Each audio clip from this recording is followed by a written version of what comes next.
नीचे से कंट्रोल कर रहे हैं। और सिचुएशन की गंभीरता को समझते हुए तात्सुया अपनी फैमिली के लिए सबसे ज्यादा सुरक्षित शेल्टर की मांग करता है और साथ में वो ये भी कहता है कि हमें कुछ हथियार भी दिए जाए। कजामा के पूछने पर वो कहता है कि मैं उनसे मेरी बहन को मारने का बदला जरूर लूंगा। कजामा कहता है लेकिन हम लोग आम जनता को हथियार प्रोवाइड नहीं कर सकते और वैसे भी हम चाहते हैं कि एनिमी हमें सरेंडर कर दे। तात्सुया कहता है कि मैं उन्हें सरेंडर करने का मौका ही नहीं दूंगा। कजामा कहता है ठीक है, हम लोग तुम्हें आर्मी के अंदर ज्वाइन कर लेते हैं, लेकिन तात्सुया कहता है कि नहीं, मैं आर्मी के ऑर्डर्स नहीं मानूंगा, मैं अपने तरीके से लड़ाई करूंगा।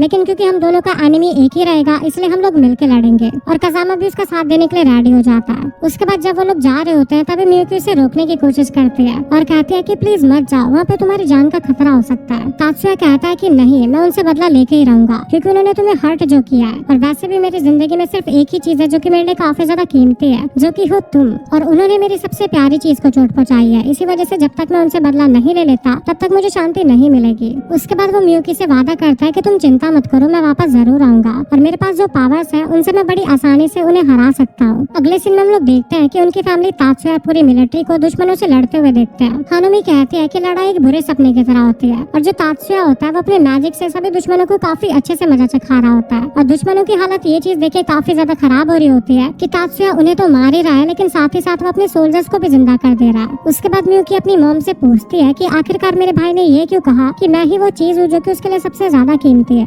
उसकी मॉम कहती है कि ठीक है, मैं तुम्हें इसका आंसर दूंगी, लेकिन सबसे पहले तुम तात्सुया को अपना भाई कहना बंद करो। मियुकी कहती है कि आप ऐसा कैसे कह सकती हैं, अभी उन्होंने हमारी जान बचाई है। उसकी मॉम कहती है कि हाँ, क्योंकि एक वही चीज है जो कि वो कर सकता है। तात्सुया बचपन से ही एक डिफेक्टिव मैजिशियन था। मैजिक वो चीज होती है जो कि किसी भी चीज की इंफॉर्मेशन को रीड करके उसे बिल्कुल किसी और चीज में कन्वर्ट कर दे, लेकिन तात्सुया के केस में ऐसा बिल्कुल भी नहीं था। तात्सुया किसी भी बॉडी की इंफॉर्मेशन को डिकम्पोज करके उसे वापस से रीअसेंबल कर सकता था और इसी पावर का यूज करके उसने हमारी बॉडीज को रीअसेंबल किया और हमें जिंदा कर दिया। लेकिन हम इसे मैजिक नहीं कह सकते, इसी वजह से वो एक डिफेक्टिव मैजिशियन था और मैंने उसे ठीक करने के लिए उसके साथ काफी सारे एक्सपेरिमेंट किए ताकि आर्टिफिशियली उसके अंदर थोड़ा सा मैजिक डाला जाए, क्योंकि योत्सुबा परिवार अपने मैजिक के लिए जाना जाता है और तात्सुया बिना मैजिक के योत्सुबा परिवार का मेंबर नहीं रह सकता था। और तात्सुया के अंदर जो आर्टिफिशियल मैजिक डाला गया था वो किसी के भी नेचुरल मैजिक से काफी ज्यादा कमजोर था। इसी वजह से मेरा एक्सपेरिमेंट फेल हो गया और उस एक्सपेरिमेंट की वजह से तात्सुया ने अपनी सारी फीलिंग्स और सारे इमोशंस खो दिए। और तुम्हें तुम्हारे क्वेश्चन का आंसर चाहिए था ना, तो उसका आंसर यही है कि भले ही तात्सुया ने अपने सारे इमोशंस खो दिए, लेकिन एक इमोशन उसके अंदर अभी भी था, जो कि था उसकी बहन के लिए उसका प्यार। और ये बात सुन के मियुकी रोने लग जाती है और वो कहती है कि आज तक मेरे भाई ने जो कुछ भी मेरे लिए किया है, क्या मैं कभी भी उसे रीपे कर पाऊंगी, और अब तो मेरी जिंदगी भी उसी की दी हुई है।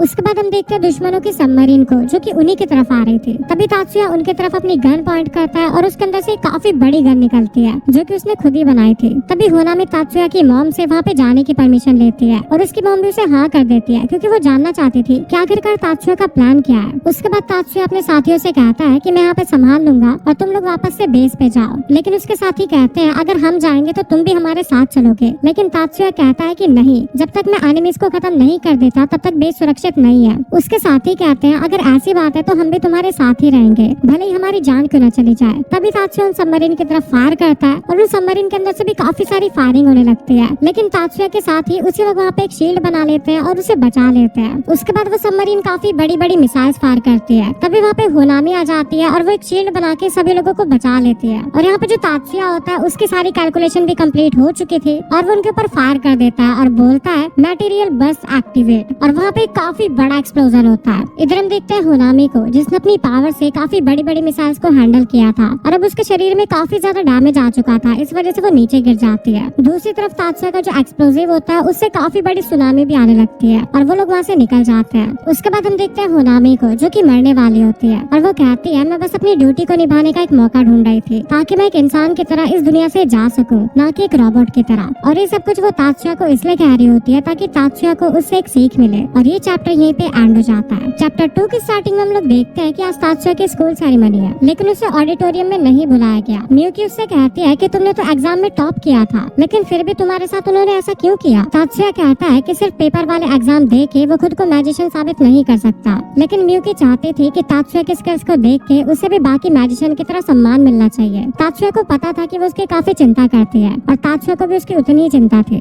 उसके बाद तात्सुया नेशनल यूनिवर्सिटी के बाहर खड़ा हो उसे निहार रहा होता है, जहाँ पे सभी लोग एलाइट मैजिशियन बनने के लिए कदम रखते हैं। तभी सामने से एक लड़की आती है और वो कहती है क्या मैं तुम्हारी कुछ मदद कर सकती हूँ, लेकिन तात्सुया कहता है नहीं, मैं ठीक हूँ। वो लड़की स्टूडेंट काउंसिल के प्रेसिडेंट स्टूडेंट है और उसका नाम मियामी सागुसा है। तात्सुया उसे अपना इंट्रोडक्शन देता है और वहाँ से चला जाता है। जब वो ऑडिटोरियम में जाके बैठता है तब उसके पास एक लड़की आके बैठती है जो अपना नाम मित्सुकी शिबाता बताती है और उसकी दोस्त का नाम एरिका होता है। जिसके बाद सेरेमनी शुरू हो जाती है और स्टेज पे मियुकी को बुलाया जाता है और वो कहती है मैं नेशनल यूनिवर्सिटी का हिस्सा होने के लिए काफी शुक्रगुजार हूँ। कुछ देर बाद मिजुकी तात्सुया से पूछती है क्या मियुकी तुम्हारी सगी बहन है, क्योंकि तुम दोनों का ऑरा काफी ज्यादा मिलता जुलता है। तात्सुया उसके लोगों को पहचानने की स्किल्स की काफी तारीफ करता है, लेकिन मनी मन वो सोच रहा था कहीं मिजुकी हमारे सीक्रेट्स को जान न ले। तभी वहाँ पे मियुकी भी आ जाती है और तात्सुया उसे अपने नए दोस्तों से इंट्रोड्यूस करवाता है। तभी वहाँ पे प्रेसिडेंट मायुमी भी आ जाती है और वो तात्सुया को खुद से इंट्रोड्यूस करवाती है। अगले सीन में हम लोग देखते हैं जब मियुकी तात्सुया के लिए कॉफी बना रही होती है तो तात्सुया उससे पूछता है कि तुम इतनी ज्यादा परेशान क्यों लग रही हो। मियुकी कहती है कि मुझे प्रिंसिपल का वेलकम कॉल आया था, लेकिन उन लोगों ने तुम्हारे लिए एक वेलकम ईमेल तक नहीं किया और ये बात मुझे अंदर से खाए जा रही है। तात्सुया उसे समझाता है और कहता है कि तुम इन सब चीजों पे इतना ध्यान मत दो और इन्हें इग्नोर करो।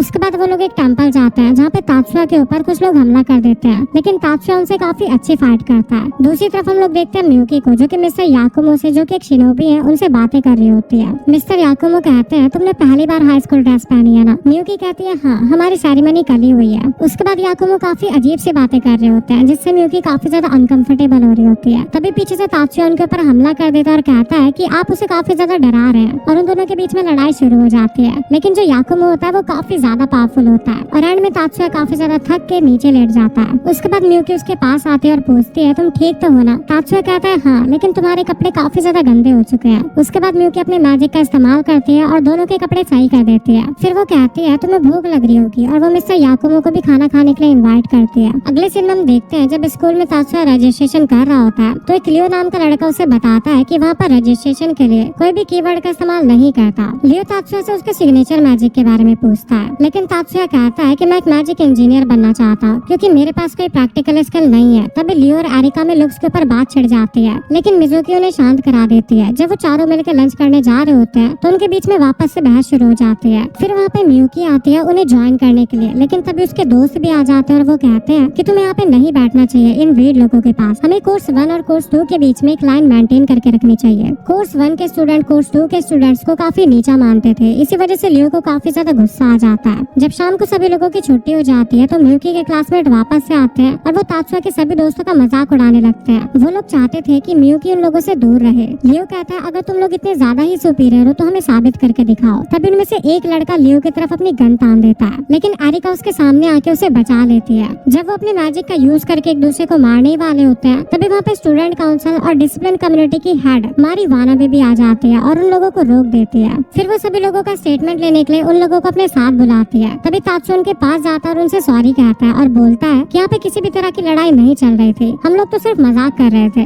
मैंने ये सुना था कि मोरोसाकी फैमिली की जो टेक्निक्स है वो काफी ज्यादा पावरफुल है, तो बस मैं फ्यूचर के रेफरेंस के लिए उन्हें देखना चाहता था। और ये सब बोल के लियो सभी लोगों को बचा लेता है और ये चैप्टर यहीं पे एंड हो जाता है। चैप्टर 3 की स्टार्टिंग में मियुकी मारी से तात्सुया की तरफ से माफी मांगती है। उसके बाद बीच में मायुमी आ जाती है और वो तात्सुया से कहती है स्कूल के रूल्स के हिसाब से तुम किसी भी स्टूडेंट से उसका मैजिक नहीं देख सकते और ये काफी ज्यादा डेंजर भी हो सकता है। मैजिक यूज करने की कुछ सीमाएं होती है। इस बार मैं तुम्हें माफ करती हूँ, लेकिन अगली बार कोई गलती मत करना। और क्योंकि मायुमी नहीं चाहती थी कि तात्सुया को कोई सजा हो, इसलिए मारी कहती है अगर प्रेसिडेंट ऐसा नहीं चाहती तो मैं भी तुम लोगों को माफ कर देती हूँ। फिर वो वहाँ से जाने लगती है, लेकिन जाते वक्त वो तात्सुया से उसका नाम पूछती है। तात्सुया कहता है मेरा नाम है शिबा तात्सुया, क्लास 1E से। मारी कहती है मैं तुम पे नजर रखूंगी और वहाँ से चली जाती है। उसके बाद मियुकी की क्लास का वो लड़का तात्सुया को अपना नाम शुन मोरासाकी बताता है और वो कहता है मैं मोरासाकी के मेन ग्रुप का मेंबर हूँ और वो वापस से उसे धमकी देके वहाँ से चला जाता है। उसके बाद वहाँ पे एक लड़की आती है जिसका नाम होता है मित्सुई होनाका और वो कहती है जो कुछ भी हुआ मैं उसके लिए माफी चाहती हूँ और आपने सिचुएशन को काफी अच्छी तरीके से संभाला। उसके बाद वो उसके साथ स्टेशन जाने के लिए पूछती है और जब वो लोग जा रहे होते हैं तब मियुकी उन्हें बताती है कि तात्सुया ही ऐसा है जिसे सीएडी के बारे में थोड़ी नॉलेज है। उसके बाद एरिका तात्सुया से कहती है कि तुम मेरी सीएडी के ऊपर भी थोड़ी नजर डालोगे क्या। तात्सुया कहता है मेरे अंदर अभी इतना कॉन्फिडेंस नहीं है कि मैं तुम्हारे जैसे यूनिक सीएडी को मॉडिफाई कर पाऊँ। अगले दिन प्रेसिडेंट मियामी खुद तात्सुया से मिलने आती है और वो मियुकी को भी हाई करती है। वो मियुकी के साथ लंच पे बैठ के कुछ बातें करना चाहते थे, इसीलिए वो उन्हें स्टूडेंट काउंसिल ऑफिस में इनवाइट करते हैं जहाँ पे सभी ऑफिशियल्स भी उनके साथ लंच करते हैं। उस टेबल पे सुजुने, मारी और अजूसा बैठे होते हैं जो कि किसी न किसी पोस्ट पे होते हैं। उसके बाद मियुकी मारी से पूछती है कि क्या आप अपना लंच खुद ही प्रिपेयर करती हैं। मारी कहती है क्यों, तुम सरप्राइज हुई क्या। तात्सुया कहता है नहीं, तुम्हारे हाथों की चोटों को देख के पता लगाया जा सकता है कि तुम कितना ज्यादा कुक करती हो। उसके बाद मियुकी तात्सुया से कहती है कि क्यों ना हम लोग भी कल से अपना लंच लेके आए। तात्सुया कहता है आइडिया बुरा नहीं है, ये